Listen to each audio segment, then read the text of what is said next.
Hi there, it's Polly here. Just been off to a Hindu festival, which is literally why I'm dressed in praise of Lakshmi. So I was thinking about our old friend Toxic Gamer, and so part of the problems with having that sort of person attached to a group is it's very hard to tell stories. It's very hard to have a game in which there's story. These people, they want their combat and they want to be the hero in every combat. So I was running Lace and Steel, my role-playing game. Now, Lace and Steel is it's a swashbuckling game. It's a very 17th century kind of European setting. So it's rapiers and musketeer hats and buff coats and cavaliers and roundheads and all that cool stuff. So I've set up this court intrigue. It is in fact a published adventure. It's Castle Keitel. And the idea is that there's some intrigue going on. Something's not what it seems at this little local court. There's a one of the the Duke's daughters kind of wants to contact the party members and get them involved. Look, I need you to, while you're doing this job, I need you to keep an eye out for this and this and this because I think something's wrong. So I explained to the party, okay, so you've come to this little castle. They'd heard that there was like a job that needed doing, and they march in there and all right, you're shown into what's the Great Hall of the castle. It's decorated this way and that way. There's a couple of guards on either side of the door standing there with halberds, and there's like another two by a door at the far end. And a side door sort of opens, and this girl walks in, nobly dressed and everything. She sort of sees you guys, looks you up and down, and sort of looks like she's got an idea. And she starts kind of hurrying across the room. Seems to be trying to get here before the main dude, the Duke, who's been summoned. So Toxic Gamer says, what colour's her hair? She's got long black hair that's been kind of done up in a bun and cut up. Says, I shoot her. What? Says, I shoot her. Yeah, I got pistols. I'll shoot both pistols at her. I roll dice. So he rolls. Yeah, I hit her. Yeah, Max. Oh, crit. Yeah, she's dead. Okay, so the four guards instantly race towards you with halberds leveled. The rest of the party, what are you doing? Says, we take like 6 giant steps back from this guy. Says, no, met him on the road. No idea who this is. So yeah, stab, hack, cut, artery, blood spurt. And this guy was absolutely raving. No, you don't understand. I've solved the evil at this place. There was evil here. There was evil here and you solved it? Explain that. Well, there was evil because there was a girl with black hair. Serious migraine. It's like, you what? So, sorry, you've just killed this person on the basis that their hair colour, therefore, means that they're evil. Lace and Steel was so hard to run for this group. We tried playing it again. Now, actually, this was so... For those of you who don't know, so 17th century pistols. There is these are wheel locks, which is a very heavy mechanism. So a wheel lock pistol is a substantial chunk of ironmongery. It's not like your 18th century, flintlock stuff. It's like, no. Much bigger. But in the rules, you could see that there was a substantial bonus for horse pistols. They have they do more damage. They've got a longer range. Now, this is because horse pistols have an enormously long muzzle on them. They go into sheaths on either side of your saddle. They're not for carrying around by yourself. One of the reasons they're so long, by the way, is that when armor is proofed, it's actually impenetrable to pistol fire and so on. When they're in a cavalry melee, you draw these pistols and you lunge with them. If you feel the muzzle strike the other guy's armor, that's when you pull the trigger. Otherwise, you won't get a through penetration to the armor.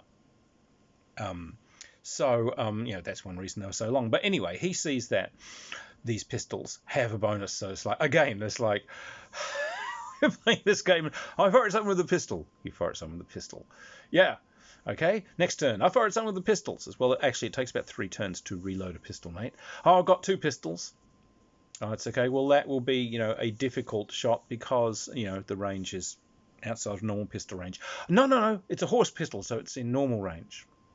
They're horse pistols. Yeah, you were carrying a pair of horse pistols on you. Like I said, these things are like 2.5 feet long. They're ridiculous. So, yeah. Oh, whatever. Fine. Fire away. Bang. Next turn, I fire another pistol. It's like, all right. And here it stops. How many pistols have you gotten on you? It's like 6. And where, pray tell, are these pistols? Oh, well, I've got like 2 crossed through the front of my belt. It says, well, these things are 2.5 feet across. You've got this giant X strapped to the front of your belt. That's 2. Oh, I got 2 through the back of my belt. You've got a giant X on the back of your belt. And it's like, where are the hand? Got to grab my pistol. I was like, where are the last 2? Oh, I got them stuck down my boots. And it's like, well, the height of these pistols, if you had the muzzles on the ground, then the pommel, because they actually had a pommel as a counterweight, on the end of the handle will be probably waist level, maybe floating ribs. So he's got these sticking up out of his boots. So again, so all through this adventure, you've basically been able to pilot yourself around like someone, on a hellish cross-country skiing thing. Just grab each handle on either side of your boot and kind of propel yourself forward. So every time you've run, every time you've walked, every time you've gone into a shop, you've had these titanic things sticking out of your boots, halfway up under your armpits. And oh my god. And then so you've got things like with the muzzles pointing down all over the place. So every time I'll go after these people, all right, you jump out of a window. Let's just do a little roll to see how many of these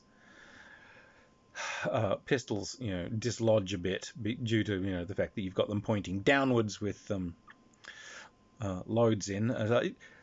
I mean, if you galloped a horse, there's a chance they might come loose. But if you're jumping from the second story of a building and slamming into the ground and then running off, there's some serious chances, particularly when this guy's been speed loading. So, yes.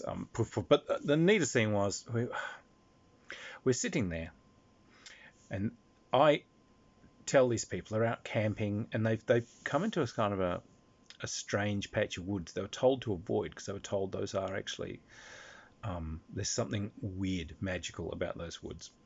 So we roll to see, who's awake, who's on guard. All right, it's Toxic Bastard. Oh goody, the others are so overjoyed. We roll the dice. Okay, so I tell him, look, you see, it's getting to just the pre-dawn kind of stage. It's grey, not quite time to wake everyone up, but you look and you see some of the flowers are moving, and you can hear something muttering. Oh, go in there. What is it? You see, it's a little tiny woman. She's about this big. She's got big long wings like a dragonfly, and she's got a bucket and a scoop, and she is scooping, looks like pollen, out of some of the flowers, and she's muttering to herself. You can hear she's saying, every morning, same thing. I want this. I want that. I've got to have pollen pancakes. Not those ones. It's got to be from the buttercups from this field. Those get the best one. That's the best. And so she's having a good whinge while filling this bucket up. So, I know what I'm going to do. I'm going to grab her. Okay, well, make a stealthy dexterity check and everything. He does. Oh, all right. So he grabs this thing. He says, right, I've got it. Oh, all right. Hey, let me go, you horrible, huge giant. Let me go. And, oh, yeah, well, I know you guys are all rich and stuff. So you give me a ton of money, or I'm going to just, smash your head against that rock till you die. So the fairy looks at him and says, you know what? You're acting like an ass, so you might as well be one. And she just vanishes out of your hand. She's gone. Huh? Isn't there any money or anything? No. Oddly enough, there's no money or anything. All right. Oh, we'll just go back. Well, some of the others are stirring. They're wondering what the noise was. Says, oh, just tell them it's all right. Says, no. You say, they say what happened, and you say, oh, it's all right. What? Yeah, sorry, that you just seemed to come out a bit funny when you said it. Over the course of the day, he starts to, every time he makes some kind of call, he's like more of a donkey. And then by the end of the day, his ears are getting a bit long, and there's a bit of a fur on him. And then next morning, his end of his nose is black, and his fingernails have gone kind of black. And yes, he's slowly turning into a donkey. So the others run off and do some research, and they find, okay, he's pissed off this fairy, and it's put a curse on him. He's got to find, to get the curse lifted, he's got to find that exact fairy and get the curse lifted. Or he can find someone that can command that fairy to take it off. And that means kind of the Earl King. So I told them, as they've done this thing, so they find some information. The Earl King actually comes to this local market looking for interesting knickknacks and gewgaws. He's disguised himself as a human being, but he's always a merry-looking gentleman, and he always wears a bright red hat, which always has 2 pheasant feathers sticking out of it. So that's how you can tell him. Now, if you can get his hat, he will ask you to give it back, but you can ask for a favor in return, and he has to do it. And they'd even found some gewgaws that they knew he'd be interested in. They found these jars that had dinosaur souls in them, but there were holes in the top of the jars so the dinosaur souls could breathe. They knew that would be something he'd be interested in. So they're all set up. There's a whole adventure-y thing to do. This is great. Toxic Games. Oh, this is stupid. I'm just blowing my own brains out. What? You've got this whole solution. You've got this whole thing to do.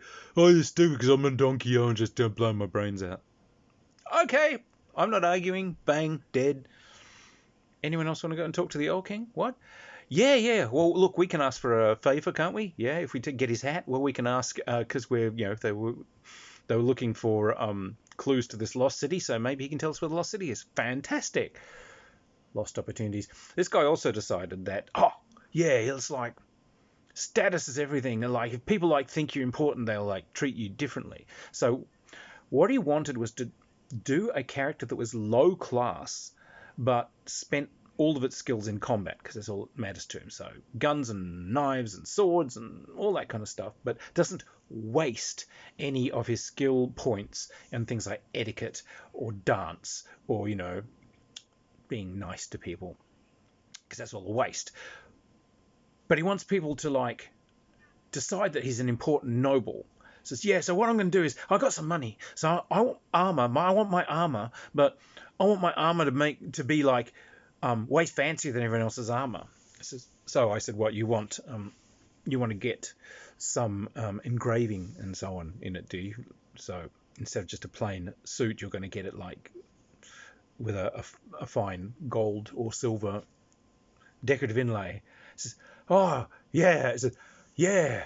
Or is there anything better than that? And one of the other players, Tim, bless his coal black heart, says, well, there are some armors that are enamelled, mate. You could get it enamelled.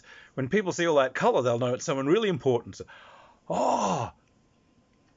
yeah, I'll go to this. I'm going to say, yeah, I want you to make me suit of armour, but it's got to be completely enamelled from head to foot. It says, enamelled? Yeah. With lots of kind of scenes and things on the show. It's really important, but it's got to be really colourful because, rich and important people, they've got lots of colours. So the more colours, the more important. Ooh, all right. Thingy which, yoo. But, so the armourer sort of looked, what sort of colours was Sir thinking of? Well, I want lots of sort of reds and golds, I want blues and greens, and I want lots of pinks and yellows, and I want lots of silver and gold all over it, and can you insert little bits of mirror in it so it really shines and all this stuff? So the guy, is Sir in some kind of strange tournament or festival? What? Yeah, whatever, pal, just do it. So someone actually draws this armor, this appalling armor, which basically has this sort of 17th century cartoon on it. The whole armor looked like it had been made by Salvador Dali after a horrendous drunken binge with Roy Lichtenstein. It was just horrifying. So yeah, my God, it was just it was such a difficult game to try and play when you've got a combative, difficult, power player in the group. So yes, definitely some games that you can't just play with any old group. But oh my god, poor old Lace and Steel. I tried so hard. Anyway, cheers.